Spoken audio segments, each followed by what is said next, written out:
Welcome back to the Cruise Elite podcast. Here with my friend Tony. What's up, dude? What's up, Taylor? So, remember when we did the episode on trigeminal nerve? Yeah.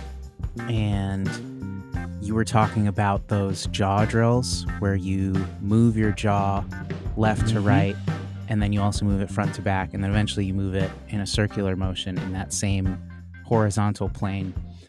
And sure enough, like, I know I have like some jaw stuff, but I definitely had the issue where when I tried to go really slow, it would like jerk past certain parts of the range of motion. Like I could get it all the way to the side, and then somewhere in the middle it would slide in. Yep, super common. Yeah, and I realized like, that's a movement that I don't ever do. So building that coordination is probably something that is worth doing. So I've been doing that with mixed success. I felt like I was getting better at it, but still not great at it. And one of the things that I do every once in a while for vision stimulation is just those pencil push-ups. Sure. And so I was like, you know what? Let me just try this. And so I did the pencil push-ups, just 10 of them. And then I did the jaw drill, and it was so much smoother. That's cool. So that was really cool. I still have for like the circular one, it's still harder for me, but left to right, front to back, that was like a very reliable way to improve my performance. Very cool. Now, I injured my knee like last year, and so I still have knee pain. It still flares up. It gets inflamed. Some days are better than others. Generally, when I'm more consistent with working out and not stressed or tired, it's like good. And when the opposite happens, it's not as good. Yep. And I was doing these one-sided rack squats. So I'd clean it, kettlebell on one side in the rack, and I was doing squats. And, my knee was just kind of bothering me. Talking to you. Yeah, it was just kind of, not as fun. And usually I just work through it. And I was like, you know what? Let me just try this. So I did one set of pencil push-ups, and then I did it again, and pain was gone. Yep. So, it still comes back. It's not gone forever, but like that is my first, I think, really high payoff drill that I've discovered since I've started working with you. That's awesome. So yeah, I just thought I'd share that. And both of those uses are so cool. Like that's where I get really excited because it was very goal specific. Right? It's different than just like, hey, let me learn this new exercise and then check my range of motion and see if it's better. Like that's how we start people off. Yeah. That's how the education begins, because you need an experience to teach you that any input that you provide your brain and nervous system is going to have some kind of immediate output. But when your goals become more specific to your needs, like a performance goal, like improving your coordination of your jaw and using a vision drill to do that, super cool. And, the idea of using it to deal with pain too, love it. And that's how we use the neuro stuff a lot. I've been in that position more times than I can ever remember, where I'm doing a workout and all of a sudden something's talking to me and it's like, shoot, what can I do? And calling on some of those tools to decrease threat. And it probably comes from getting some pretty significant changes in muscle tone. And, a lot of times when that happens, that's enough to, dismantle a lot of perceived threat and start moving better, which is going to equal less pain. That's super cool. Yeah. Yeah. There's a moment where you're trying these things and assessing them. And maybe I haven't been the most rigorous participant in that, granted, but where you're like, yeah, I think that was better. Or like, yeah, like, I don't know. Like, and so to find something that was just like, yep, reliably over time, this has improved these things in real time, like instantly, is a very, very cool revelation and feeling. So totally. It's different for everybody. Sometimes people get those responses immediately during that like initial education, and they're like mind blown right away. And then I see plenty of people that are kind of in your shoes where it's like, yeah, okay, maybe some improvements, but nothing to like really go wild over. But yeah, when you have that first experience and something drastically changes like that, man, that's so cool. I remember that moment, that paradigm shift. Yeah. Yeah.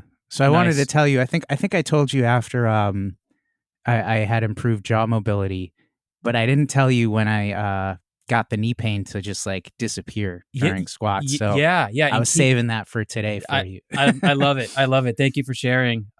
Keep that exercise in your toolbox, right? That's what I'm always encouraging people to do is as you discover these things, keep them in that high payoff toolbox, because when you find drills that affect you like that on different levels for different goals, that's a very high payoff drill. And what you're really discovering is something about your brain's needs. Yeah. Which is really cool. Yeah. The fact that it worked in 2 different scenarios tells me that I probably have some kind of deficit there. Yeah, maybe, but maybe not, right? It's you could have some mild thing going on. Maybe, it's very common to have like eye muscle imbalances and stuff. But, it's not always that. You don't always need a deficit. Sometimes it's really just like finding something that offers your brain and nervous system a high level of novelty, and you haven't done that, or, a guy like you and the work that you do, maybe your brain's just really liking the idea of expanding your visual skills, right? And just kind of exercising that system. So it's hard to say, but yeah, I would, if you were my client and we were working together right now, I'd be looking at your pencil push-ups to see if I could see anything wonky going on with your eyes, just in case. Yeah. And that would be kind of a similar thing, like jerkiness and like the eyes following the motion, or yeah. So with tracking, when you're watching the eyes track something, yeah, you're looking for the quality of movement. If it looks kind of ratchety, that could be viewed as a motor control problem.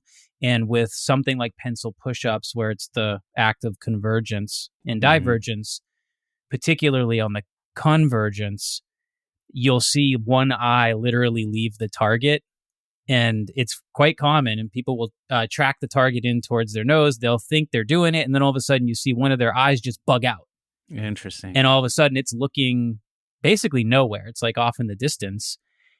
Not everybody can feel that, because your brain's great at compensating very quickly. And it's weird that can happen and the person might not know it, but I see that a lot. Yeah, that's cool.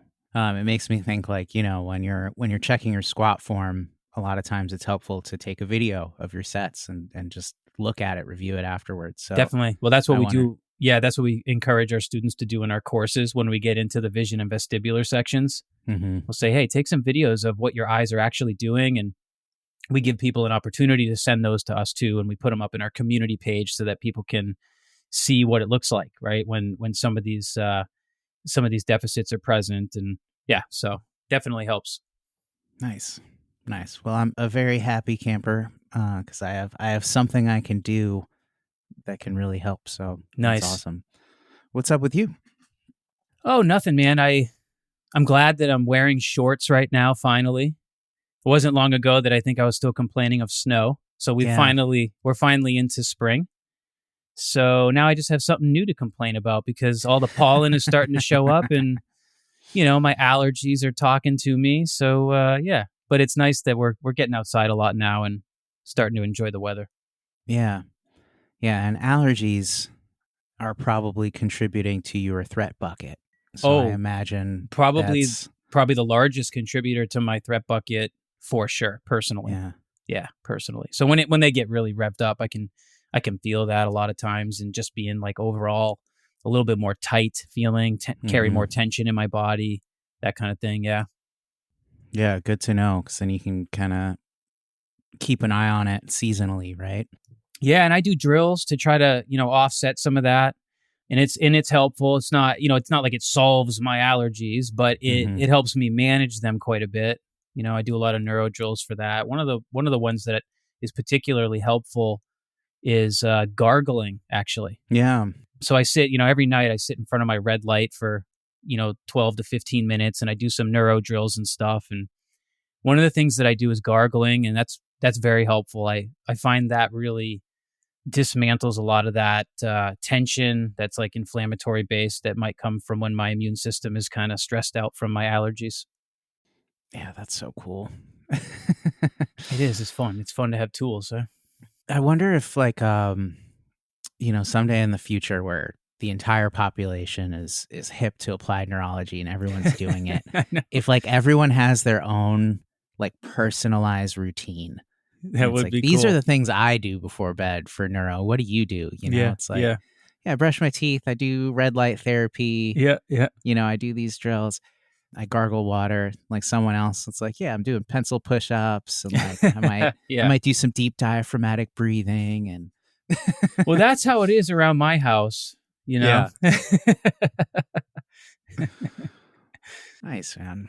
Well, we've got a very interesting topic today to discuss, Yes. and one that I think a lot of people are very tuned in on based on the questions that I've seen them ask you about it. Yeah.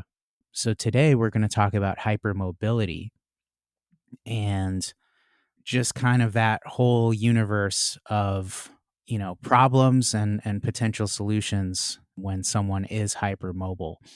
Yeah. So, to start this conversation off, I was just, hoping you could provide us perhaps with just like a broad definition. What is hypermobility?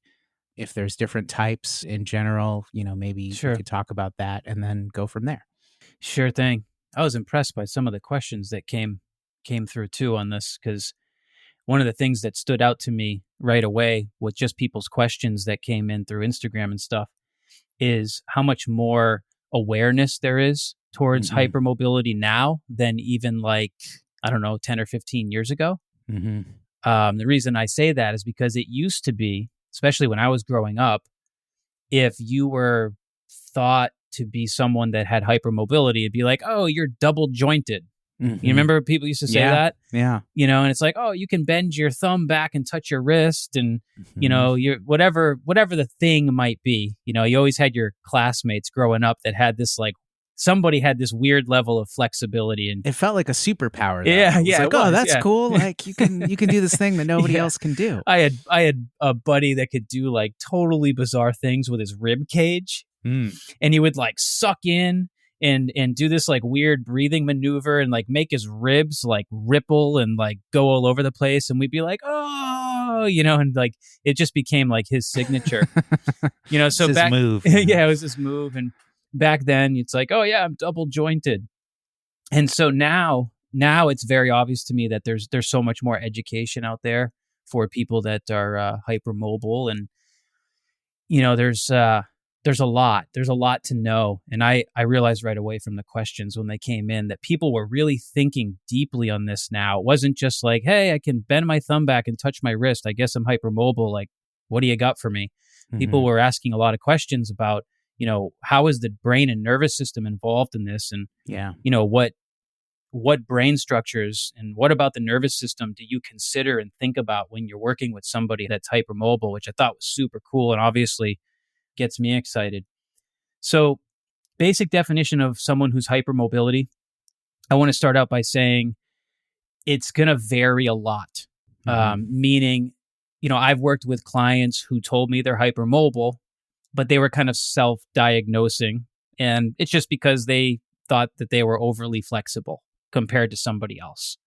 So you might be somebody that, finds that you're more flexible than most people, but you've never had anybody tell you that you have a diagnosed kind of condition that goes with it. And then we have another kind of category of people that are much more hypermobile in terms of their flexibility.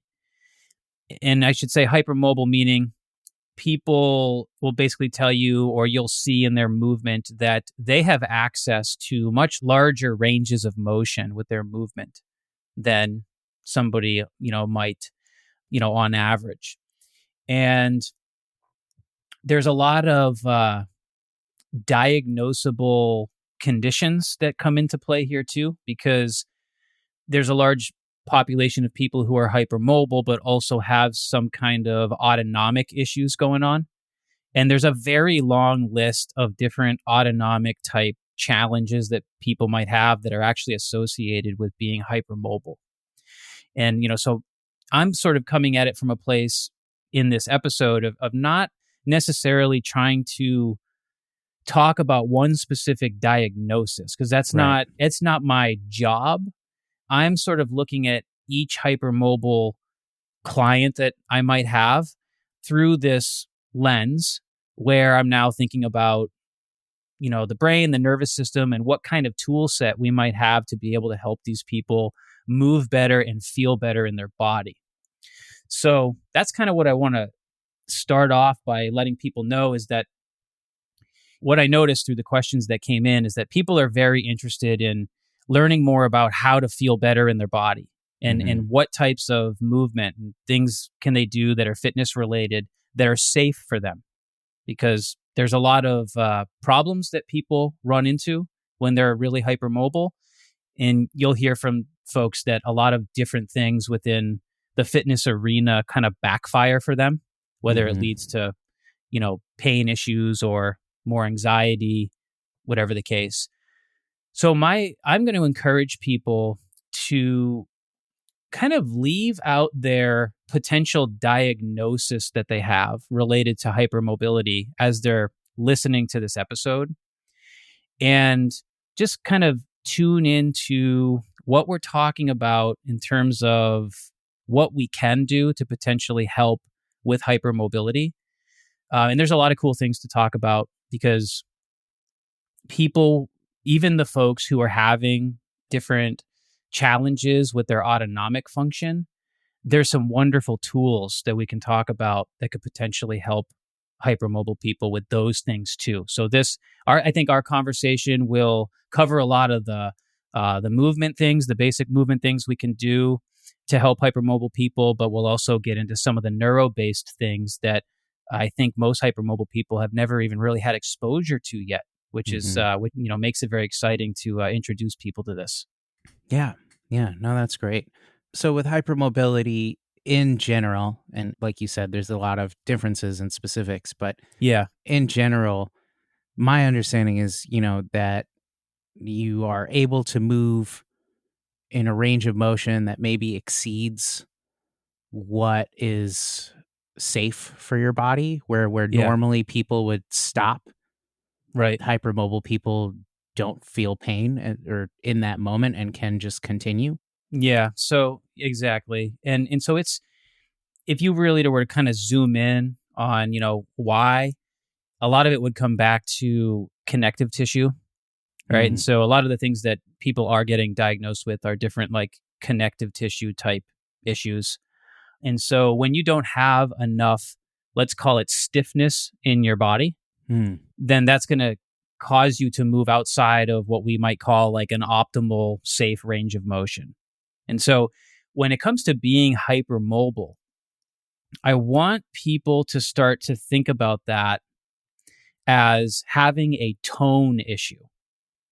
Like what is hypermobility? It's that you don't have appropriate tone, right? And so you have maybe too little tone. Maybe in some places you end up with too much too, because there's a lot of, we see kind of as muscle tone issues present. Sometimes we have high tone in certain areas, low tone in other areas. But I just want you to look at it as a tone issue, right? And that, when you look at it that way, especially when we talk about some of our neuro-based tools, well, that's great, because all we're ever trying to do with neuro-based tools is affect tone. So maybe someone's shoulder, they're not able to produce the tone to keep it in its optimal range of motion. That's right. So what are the common side effects that you're seeing? Like a pain? Yes. Are people dislocating stuff? Let's talk about like kind of the immediate local issues first, and then the autonomic issues second. Yeah, sounds good. So yes, people will often talk about pain issues. There's so many different reasons why those pain issues could present, but relevant to what we're discussing now, when you don't have appropriate tone during movement, that just becomes a very large threat for the brain and nervous system. The issue with hypermobility is that because you don't have great motor control of your available ranges of motion, technically you become a threat to yourself. And so that's problematic when you're engaging in, activities. So you hear people talk a lot about, I did this thing and it felt good initially until it caused me pain, right? So we hear a lot about pain issues. We do hear a lot of people talking about injuries to tendons and ligaments. We hear people talk about more like chronic long-term type of, joint issues that might come up from stressing joints in a certain way for a long period of time. You hear a lot of people talk about like their joints making weird noises all the time. Hmm. In more like rare cases, yes, I have heard about joint issues where there's like been dislocations and stuff, but usually people are just saying that they have joint issues that result in like popping that, Mm-hmm. and I don't mean like snap, crackle, pop like the rest of us have on occasion.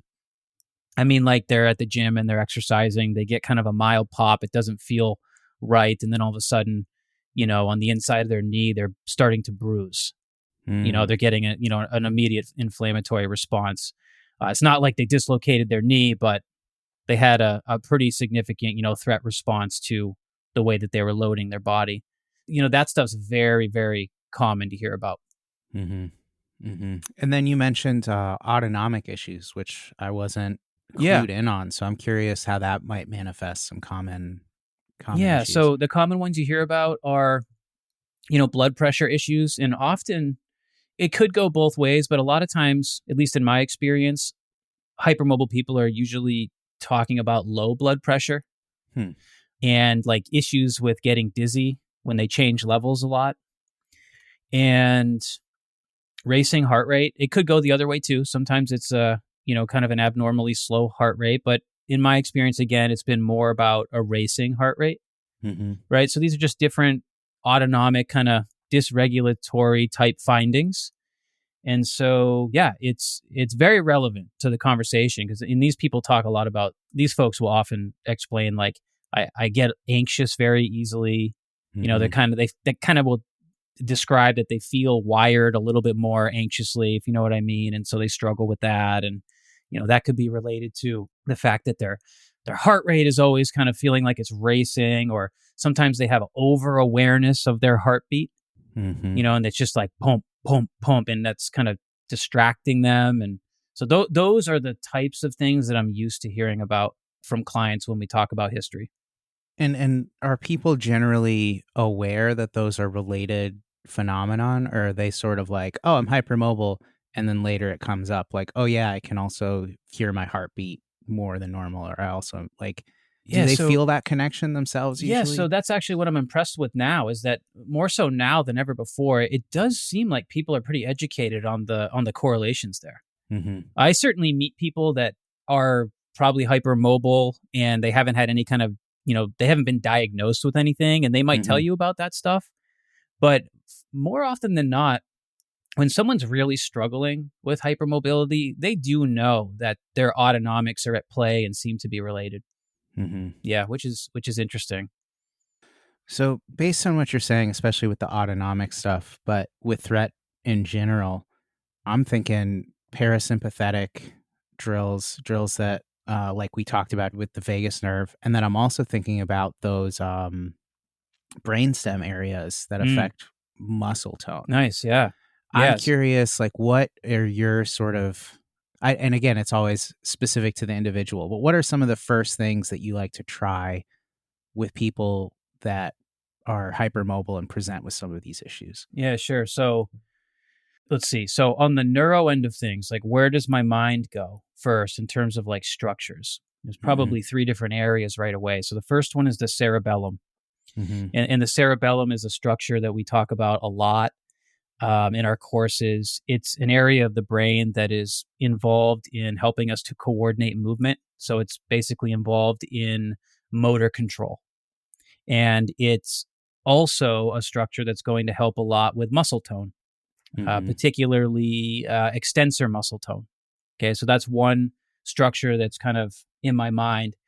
Like you said, the brainstem's another really good one. Big time, actually, because of the brainstem's role in autonomic function, right? So things like heart rate and respiration, right? All those cardiac responses, that's all the brainstem. So definitely that is going to be important. That's also an area that is very much involved in muscle tone and posture. So if you have an autonomic issue of some kind, I can easily see why your tone might be off, right? Like you just don't have appropriate muscle tone. So we definitely want to zoom in on the brainstem.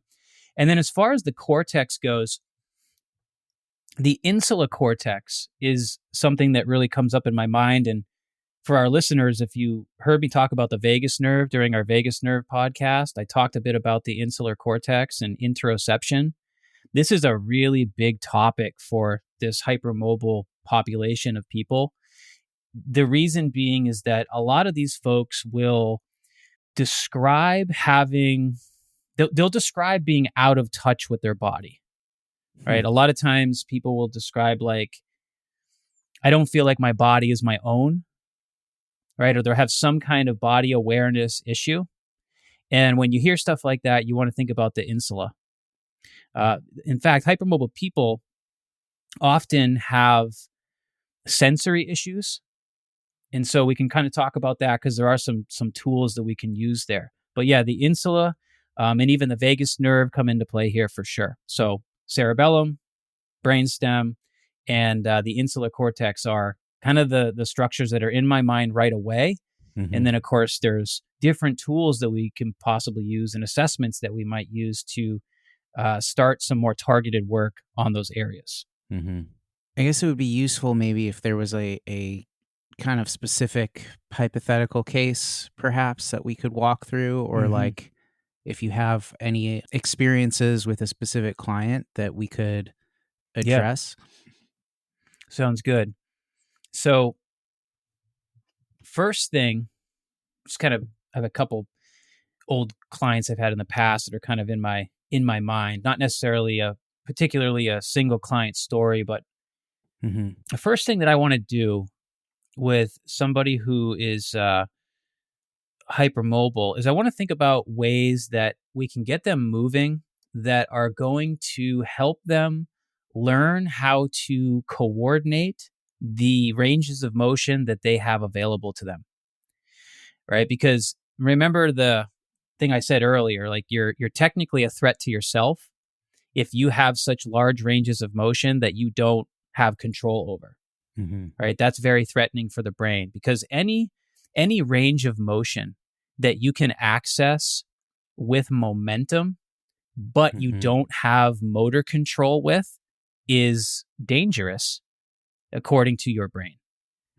So kind of the low-hanging fruit for the hypermobile person is to start to learn how to coordinate their full ranges of motion, which is slightly counterintuitive. Because you might think, well, why would I want to put a hypermobile person into their end ranges of motion if that's where the most threat is? So sometimes we do have to start that process at kind of mid ranges of motion and then build out over time with practice to get them closer to their end ranges of motion. But this, when I think about the tool set that we might use for this, two things come to mind. Okay, the first one is just plain old basic strength training. Like straight up traditional strength training. Because you're learning how to control resistance through a full range of motion. Or sometimes a partial range of motion, depending on the exercise. Right? And this is very important for our hypermobile folks to hear because a lot of times, not a lot of times, most of the time, people will tell you, when I ask them, what do you do? Like, what are your activities? What are you into for fitness? And they always say the same thing. I like stretching. I like yoga. And they'll go on and they'll list all these, these things that are essentially mobility type activities that put you at end range of motion, but don't necessarily teach you how to control those ranges of motion. And this is really important because a lot of times hypermobile people will get hurt doing activities like that because they don't have that motor control, right? So basic strength training teaches you how to move your body through a range of motion with control and how to move resistance through a range of motion with control. Super important. Now, I've also noticed this with these folks. When I say, hey, do you strength train? They're like, yeah. Oh, that's awesome. What do you do? I do Pilates.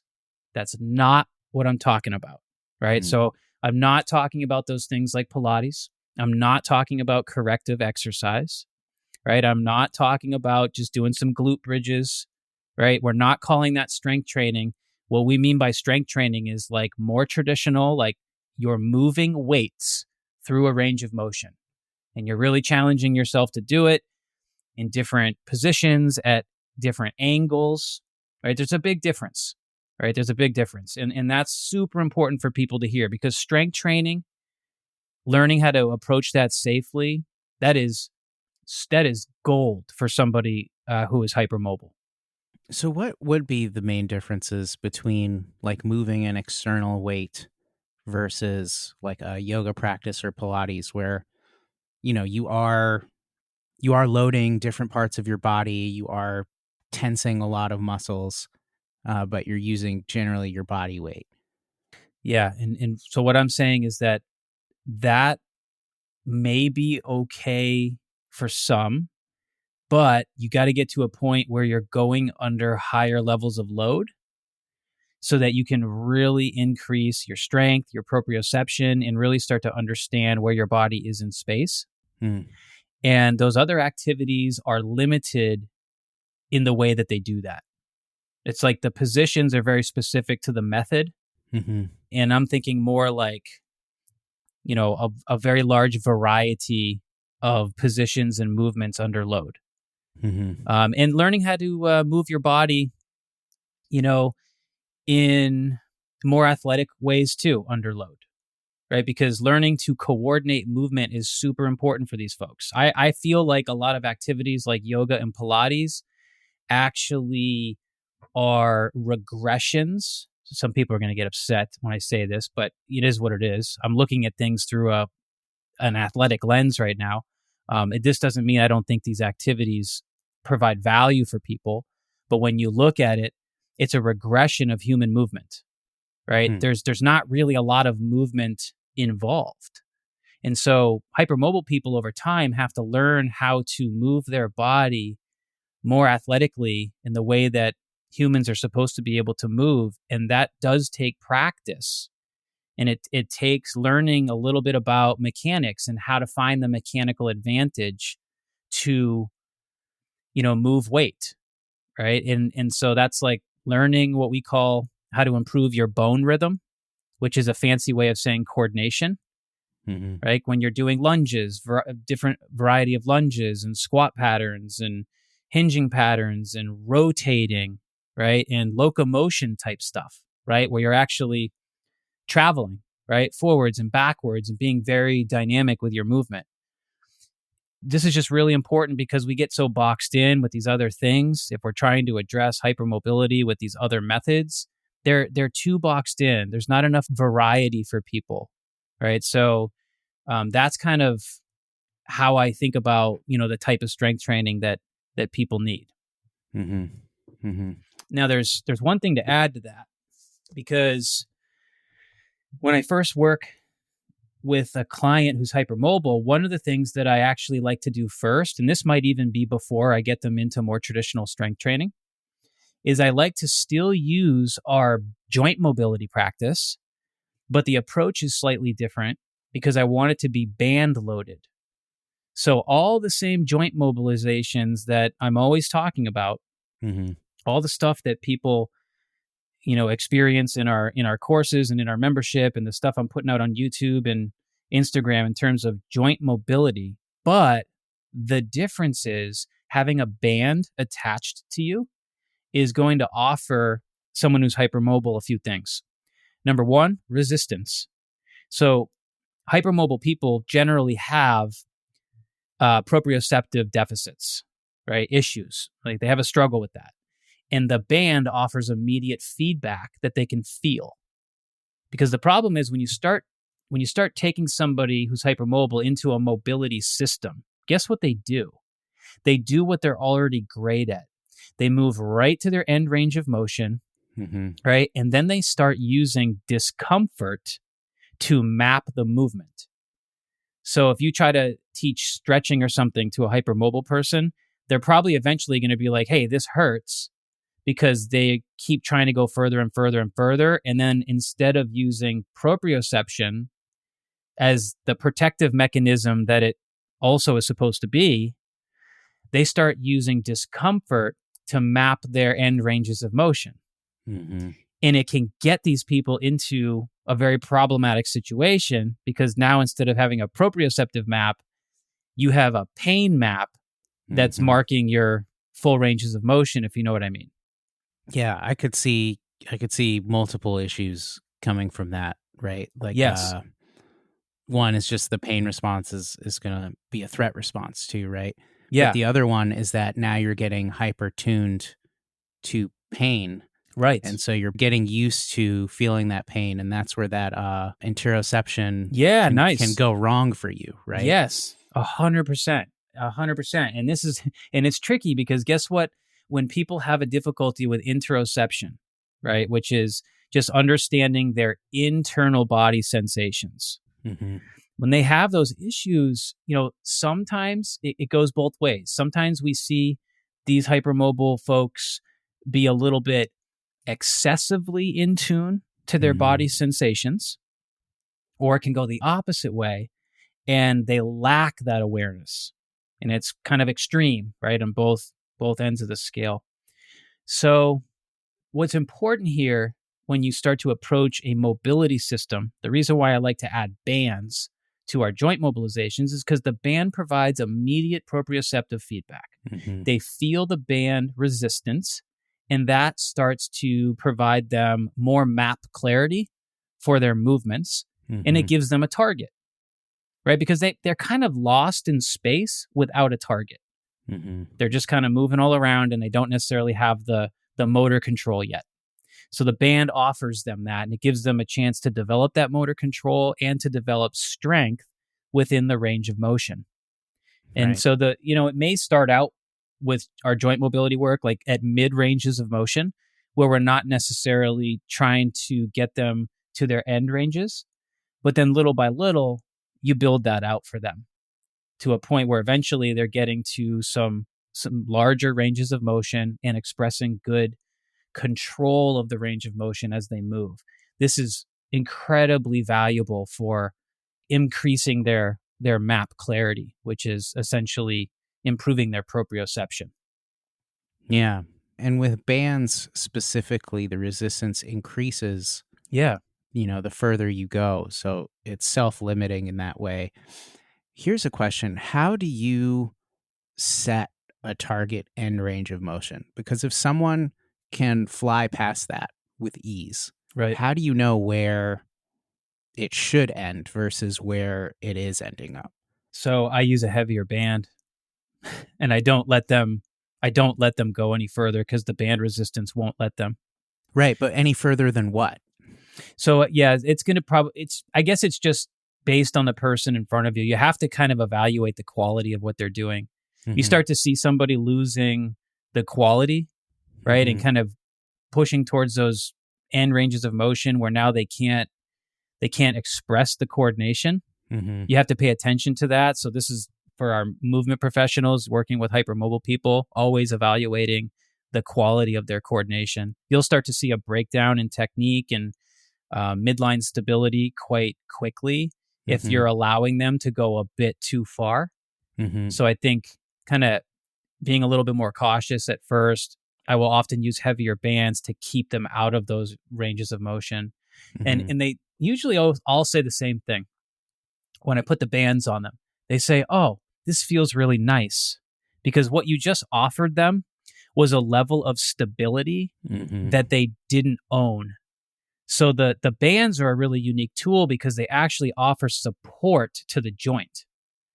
And once you give the person's nervous system that sense of stability, it really helps them focus on getting better at moving and kind of decreases the idea of threat with those full ranges. So I'm so bad at recall of like specific names, but when you wrap the rubber... Oh, yeah, the floss bands? The floss bands around a joint. Yeah. Is that another tool you might use for similar reasons? Because it's providing stability in that, that joint? It can be. So like I was briefly mentioning before, sometimes hypermobile folks will have different levels of like sensory, you know what we're going to call it is it's like a sensory mismatch. Mm-hmm. That's really what it is. And we sometimes have to call on some of our sensory tools to help with more clarity, more proprioception. So a floss band, this is one of those bands that you can wrap around muscles and joints, can be a useful tool for sure.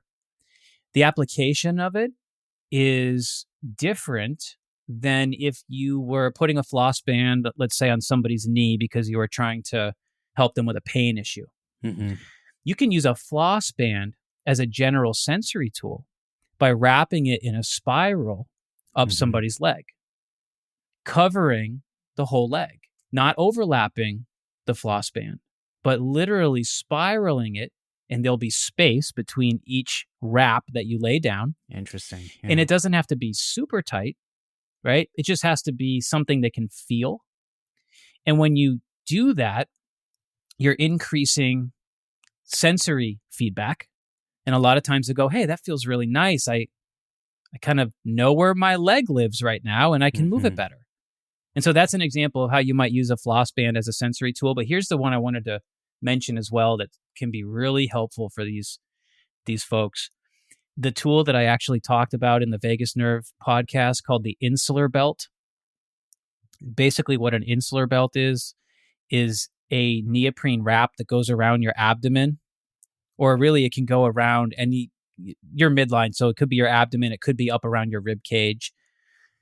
And we have these things. They're generally marketed as something called a waist trimmer, which is just this funny thing out there that, everyone's seen them at some point. It's to make you sweat. Yeah, in your belly. Yeah, bring out the six pack. Bring out the six pack by wrapping this thing around your belly. Make yourself sweat enough to see more definition. Just one of those stupid things. But we have a use for it. It's not bringing out the six pack. It's actually wrapping it around your abdomen to increase map clarity. And the midline of the body is a lot of times where hypermobile individuals are kind of missing that proprioception. And that's very important because midline stability is kind of a requisite for anything you want to do with your arms and your legs. Right. Especially when if you're lifting, you're you got to brace your core is what people say, right? Yeah, you can't put force into the ground effectively or force anywhere if your midline is unstable, right? The saying is like, you can't shoot a cannon out of a canoe because that's good. I like it's just not, it's just not stable, right? And that's how you think about midline stability. So putting things around the midline to help these folks with more sensory feedback can be very beneficial. That's often how we use this insular belt. I did a YouTube video on this recently with some ideas around activating the vagus nerve. This is a tool that we would potentially use for some vagus nerve activation. It's something that we use for training the insular cortex, and people that do well with it, my goodness, it's like life-changing. And you don't have to have this particular belt I'm talking about. You can get creative. Anything that has a little bit of stretch to it is quite useful. But, I've been in a pinch on Zoom calls with clients and stuff and just had them wrap a sweatshirt around their abdomen and tie it in a knot just so that you're feeling pressure. And that can be enough to really help. And so that's another really interesting sensory tool.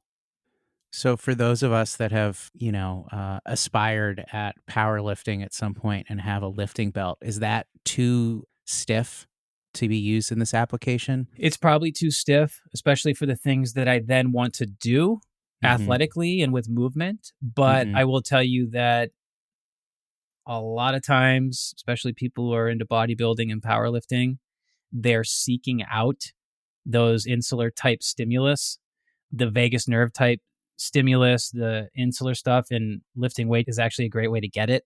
And so you see that the compression gear that those athletes wear, a lot of that is also because they need it for support if they're getting into some really extremely heavy loads, and it can be beneficial. But a lot of those people will say like they love the feeling of it. Yeah, that's, I never would have thought like that's reducing threat, and that's actually helpful because you're doing these maximal threatening loads. Yeah.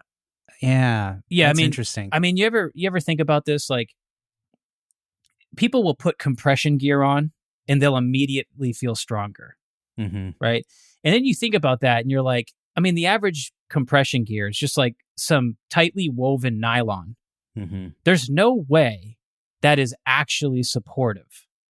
Like, it's just tightly woven nylon, Mm-hmm. right? So, but when you put, like, I remember being in high school and I had like these like spandex shorts that I would wear underneath my lacrosse shorts. Mm-hmm. And it was like the thing back then.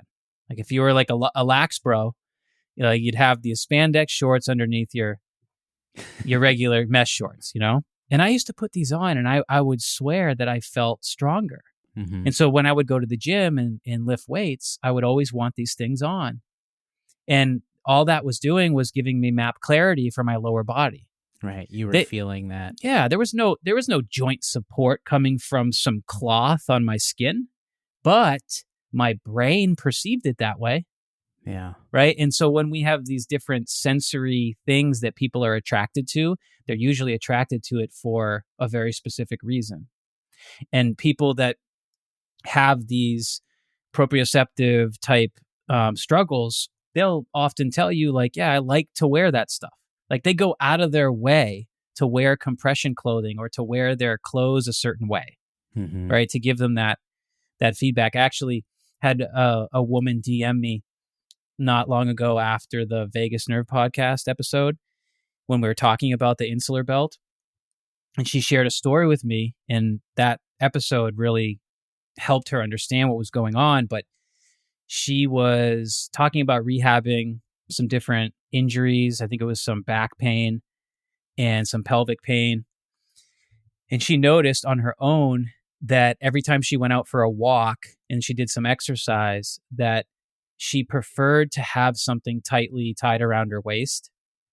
And she just like, all the light bulb went off for her, and she messaged me. She's like, I get it now. Like, I get it. I've have a history of pelvic pain and back pain. I'm rehabbing these things, and I always wanted something tight around my abdomen. And now I understand why. And I was like, yeah, and that's a tool for you. You can use that. She said it was helping her have the confidence to feel like she could jump and land again without any issues. So it was kind of interesting to hear that. Yeah, that's incredible. What about kinesio tape? Same for idea. Similar reasons. Yeah, same idea. It's doesn't it seem funny? This is why so many people don't believe in kinesio tape, Mm-hmm. right? There's literally like people out there that are like, that's a like fake.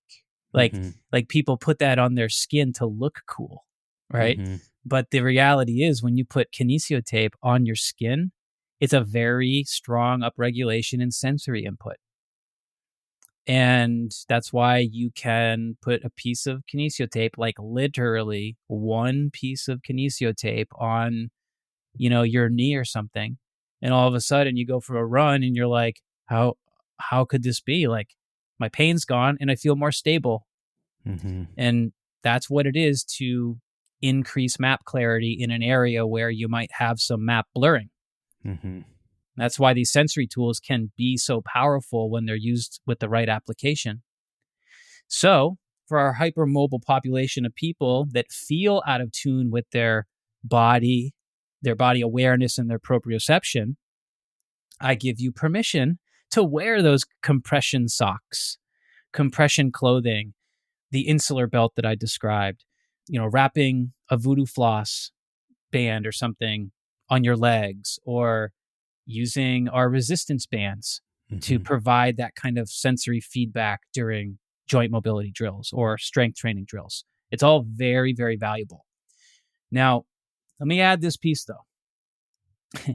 It also could be exactly what your nervous system doesn't necessarily want. Right. Because this person that I have in my mind can go both ways. They can be in need of all that tactile stimulation that helps them understand where they are in space, or they can be that kind of over-aware person. Mm-hmm. And the more insular sensations that you give them, because they might already be kind of hyper in tune with their interoception, you start giving them all that insular feedback, and guess what? They kind of implode, right? Mm-hmm. It's like you're making them more sensitized to it. And so this really comes down to trying it and seeing how you respond. Because if you give somebody the wrong tactile, sensations for too long, their nervous system gets annoyed with that, right? In fact, I know a lot of women probably would be able to relate with this, but if you've ever, in some men, like I have, but it's more, women are going to relate to this just because they more commonly wear tight clothing probably in general than men. But you'll hear women describe after like a formal event or something, or a wedding, and they've had super tight like leggings on or something. Mm-hmm. And by the end of the day, they're so annoyed. They're like, I've got to get this stuff off. I mean, I've felt that myself with tighter dress clothes on. Yep. Like a jacket or a shirt that doesn't let your shoulders breathe. Yeah. And by the end of the day, you're like, man, get this stuff off me. That too tight neck. Too tight neck. And it can get very claustrophobic feeling, kind of trigger like anxiousness.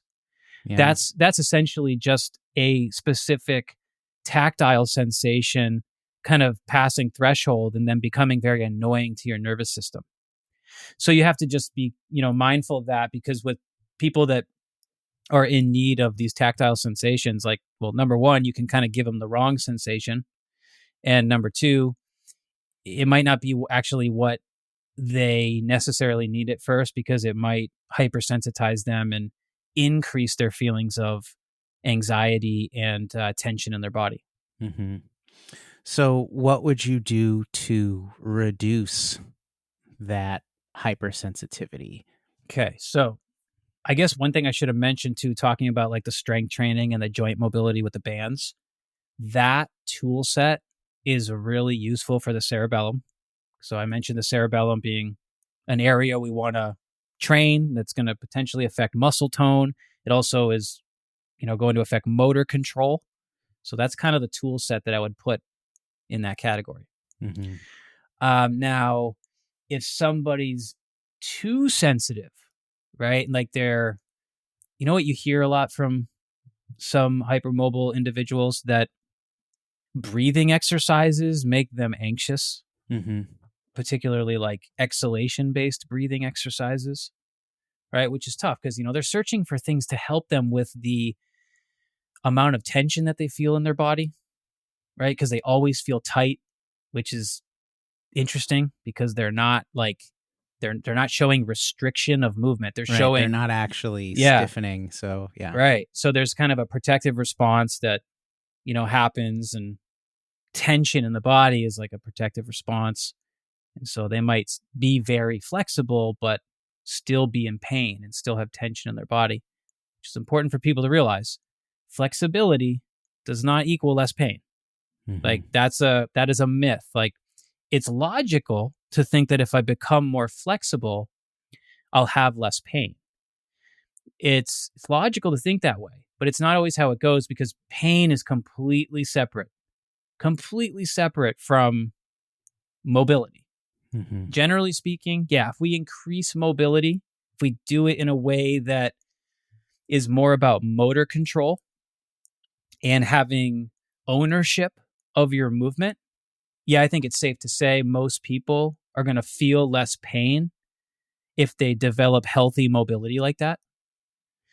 But realize that flexibility, right, especially passive levels of flexibility, right, where you don't have to be in control of it, does not equal less pain. In fact, most of the time when you talk to individuals who have a very large amount of passive flexibility, they'll tell you that they're in chronic pain.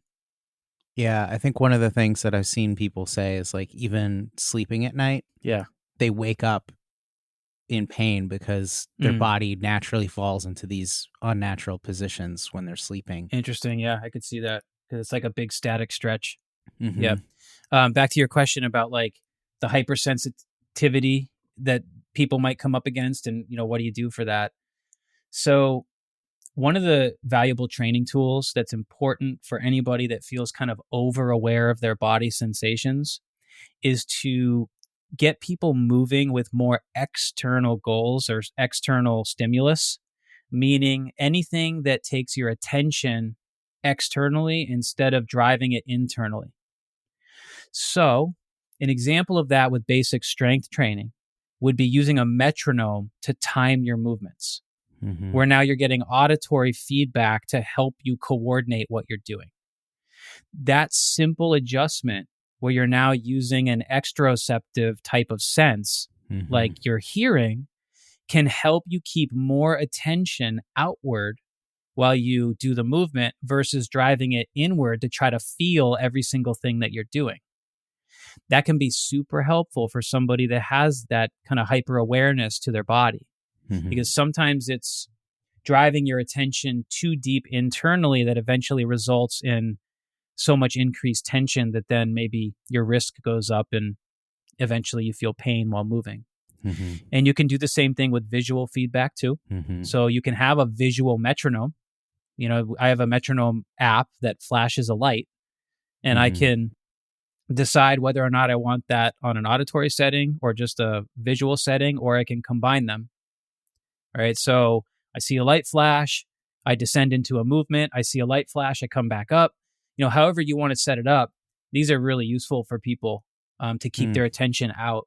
Yeah. There's so many different things, but there's so many kind of like athletic tools that would do that too.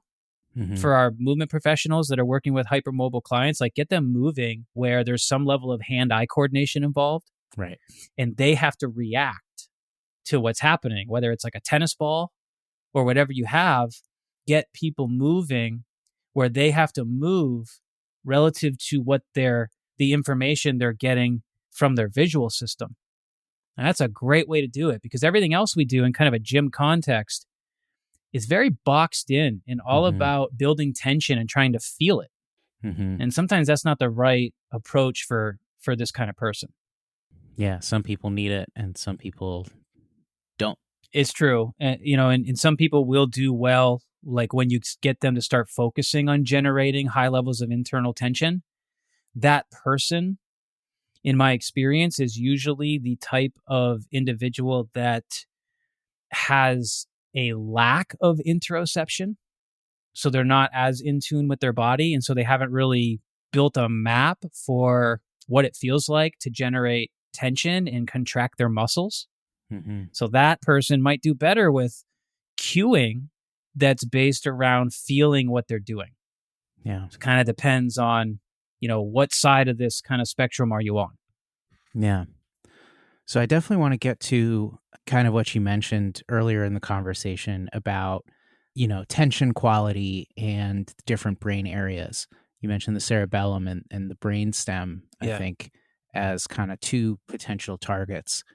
How about some applied neurology related to that for hypermobile population? Yeah, so the brainstem's a big one because that's going to be where our autonomics are regulated, right? That's where our autonomic function's coming from. And as we mentioned before, there's a lot of autonomic issues that, you know, get related to hypermobility.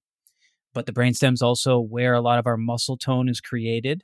So kind of a broad statement, but, you know, can you kind of assume or say that if you're hypermobile, that, you know, you have maybe some deficits at the brainstem level, right? Because you're struggling with having a balance of correct flexion and extension based muscle tone, right? So when I think about that, I start to think about some of our neuro tools that we can do for affecting the brainstem and affecting muscle tone.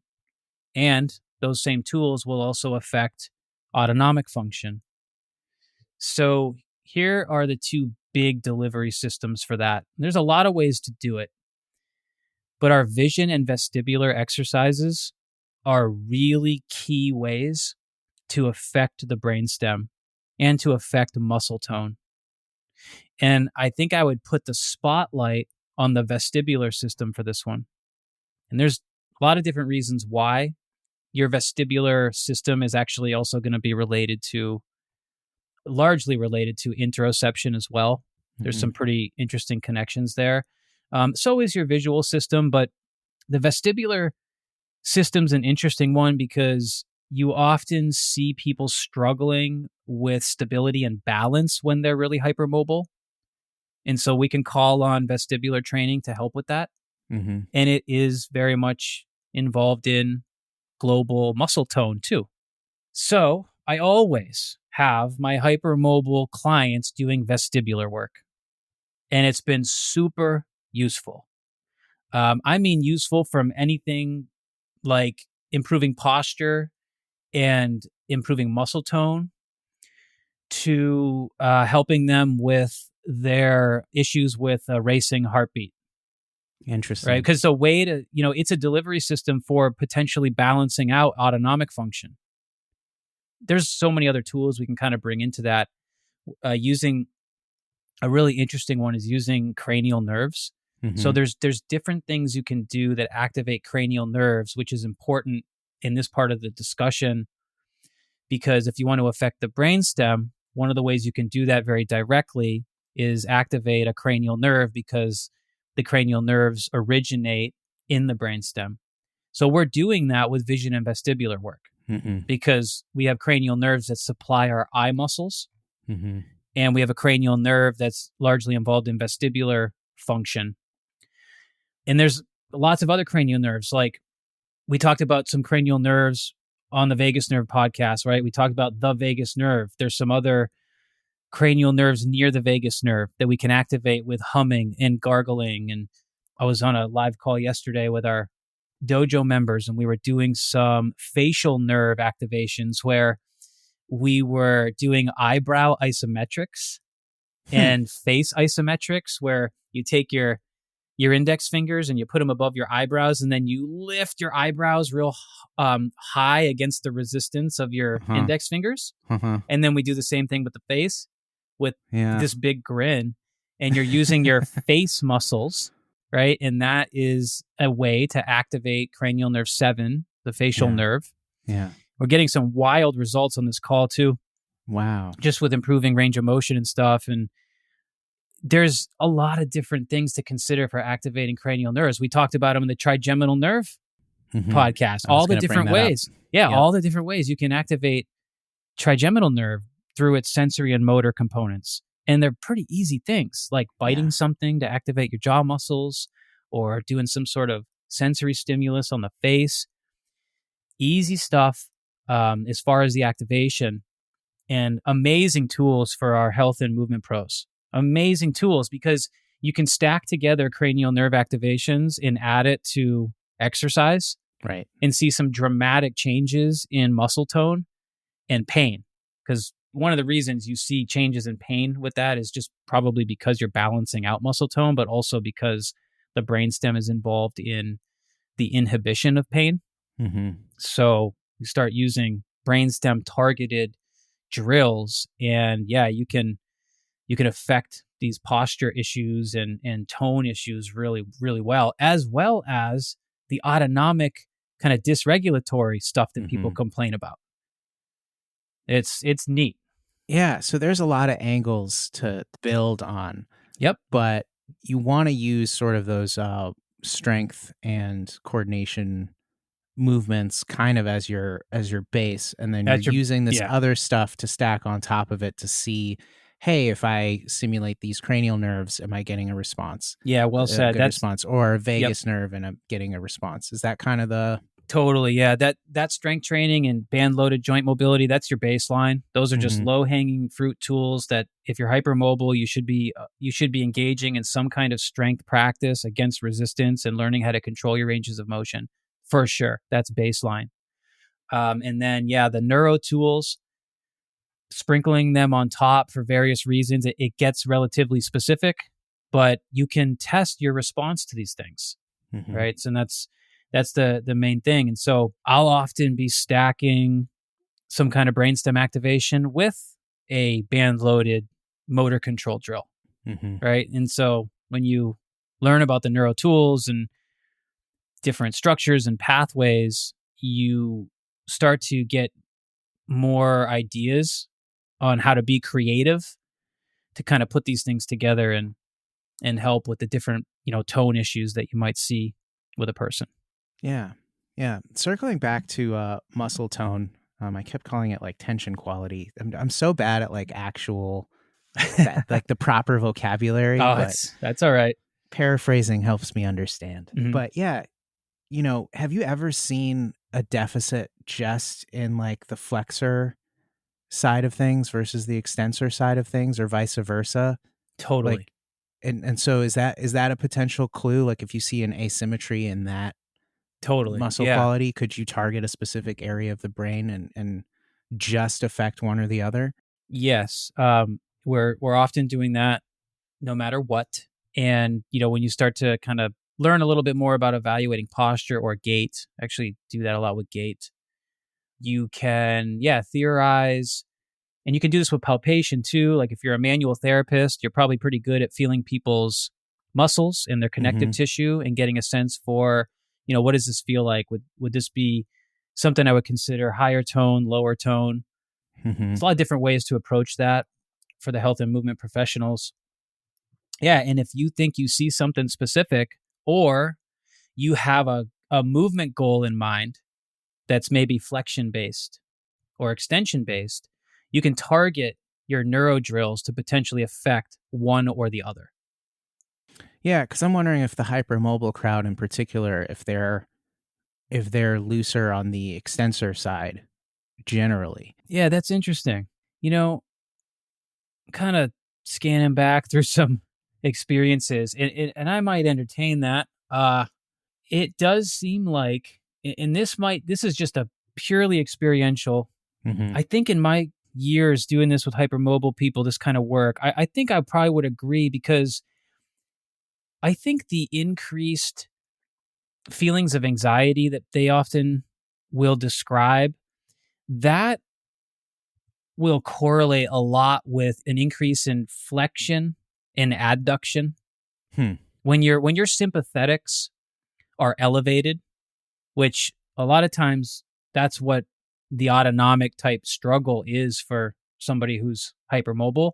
Mm-hmm. Their sympathetics are just kind of elevated too often, right?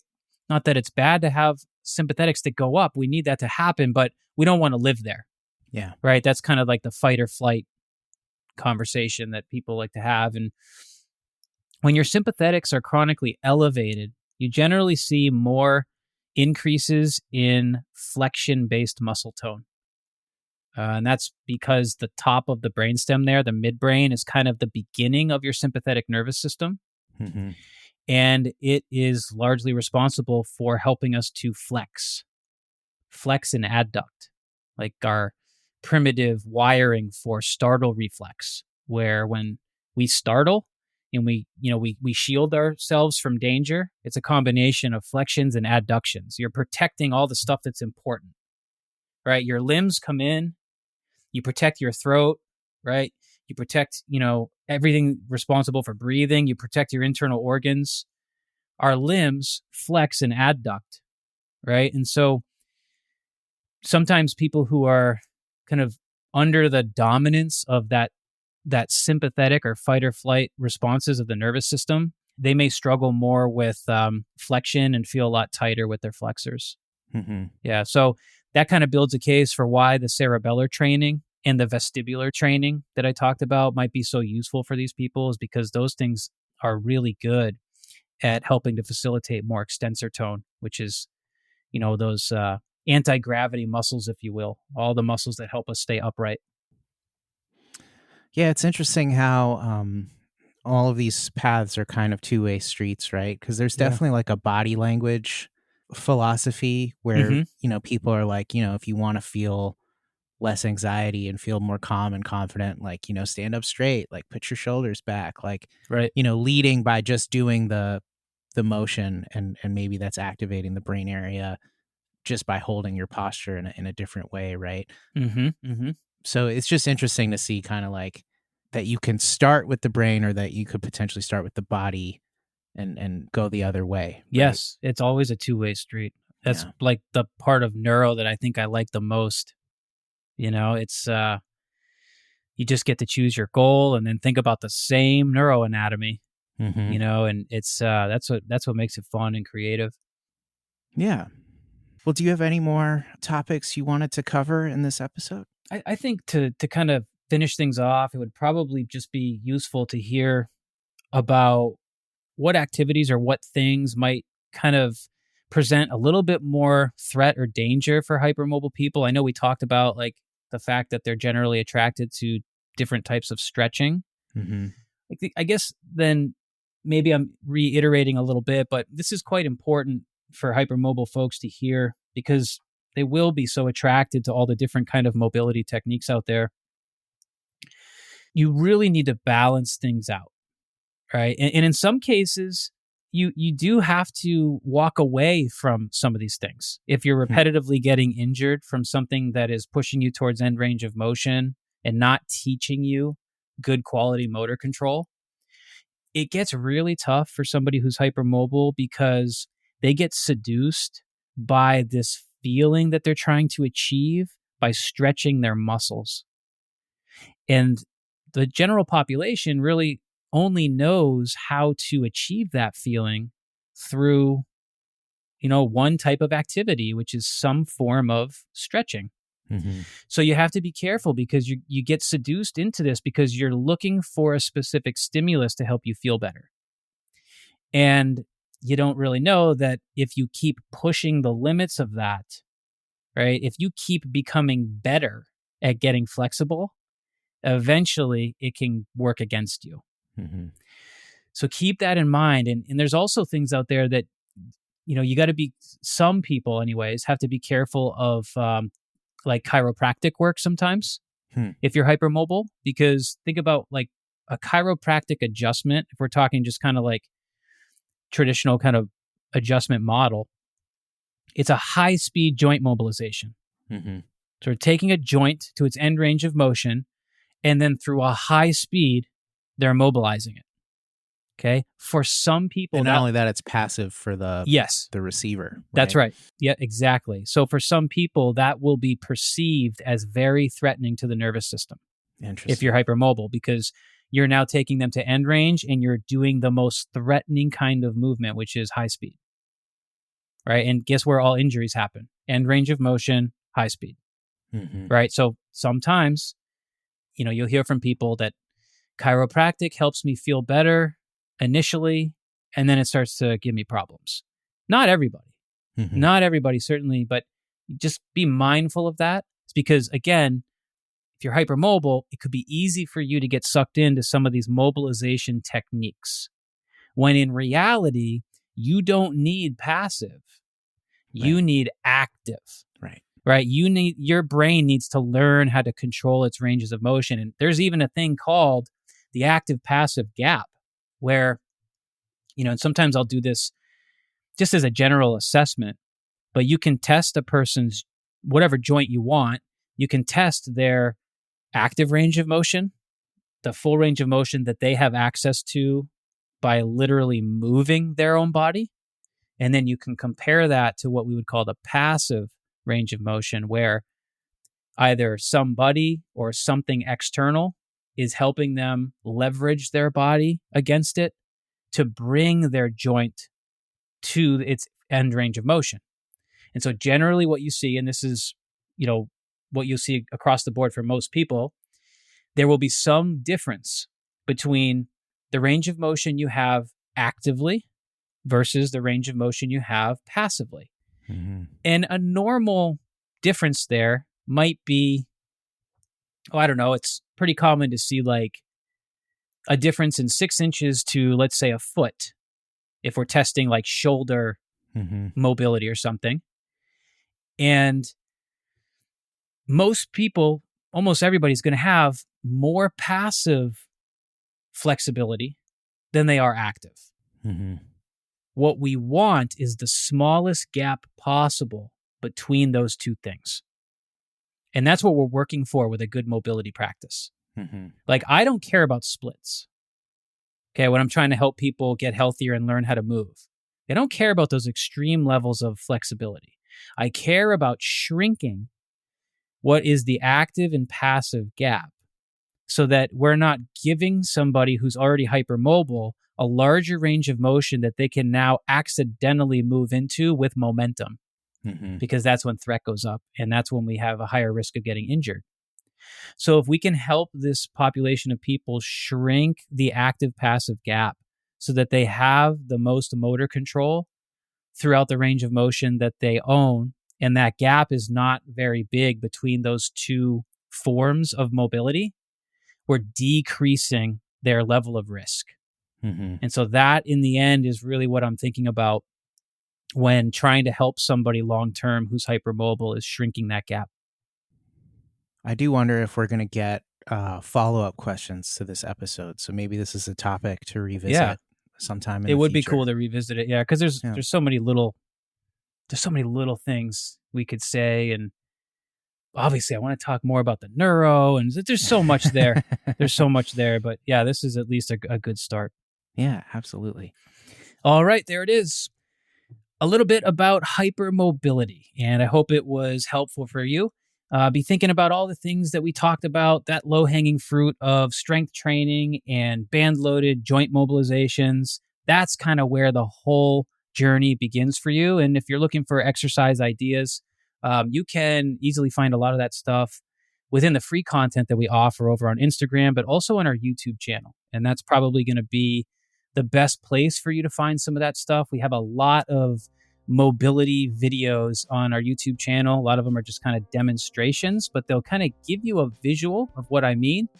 And by attaching bands to your body and giving yourself resistance, you can start to work through some of those exercises. And I think you'll be really amazed at the type of response that you get and how it makes you feel. So make sure to go over, check our YouTube channel out, because I'm starting to put a lot more time and effort into that. And the other thing to mention to people is to watch our free Neuro Masterclass. That is still available. It is a replay of the Neuro Masterclass, but that is where you're going to learn the assessment process, at least the beginning of the assessment process, that's going to be so critical for your exploration of all the free content that we have. So once you watch the masterclass, and you can find the link to do that in the show notes here, you'll have kind of the foundational understanding for how to assess things. And then you can just have at it within our free content and start building that high payoff toolbox. That's it for today. I hope you guys enjoyed the episode. We'll be back soon. Peace out.